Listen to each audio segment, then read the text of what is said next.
it's the video that we saw yesterday, and I just want to get right to one of the main points I wanted to ask you about.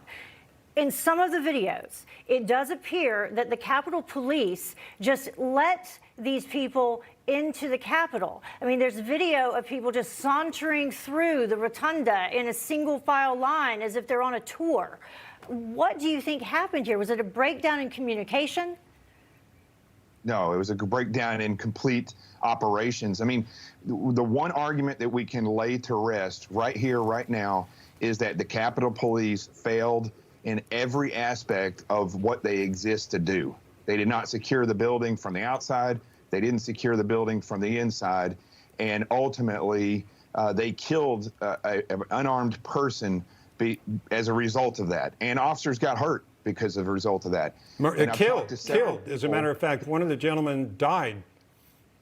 Here's the real problem with this, is that because of all this chaos that happened, the reason why these people showed up to begin with is lost on the incompetent, I would say, leadership that happened by President Trump on Wednesday. The fact that the Capitol Police lost it or never had control, and the politics did their politic in 2 hours after a girl got killed, not even 200 yards from where they were laughing and joking. Yeah. And the American people are angry, and that's why they are doing what they're doing. That's why they're going after Lindsey Graham, and on the left, they're going after the mayor of Portland. It's a one unifying thing. Jonathan, how do you fix this? The reason I ask is you never want this kind of thing to happen at the people's house, but you also have the inauguration coming up. So what needs to be fixed? As I understand it, fences only accomplish so much, especially when there are a lot of people involved. So what do they need to do? Well, if you know a couple 100,000 people are showing up, you might want to call in reinforcements, first of all. It wasn't a secret. So largely, and I used to say this, as I was saying, the first interview I did on Fox News was about the Boston bombing. Smoke and mirrors is a huge part of the failed leadership of law enforcement, and it's a problem because it allows things like this to happen in all these different big agencies.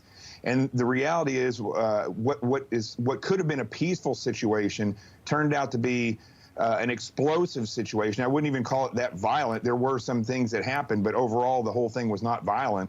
But it turned out to be like this because overall, a failure of leadership and a failure of law enforcement.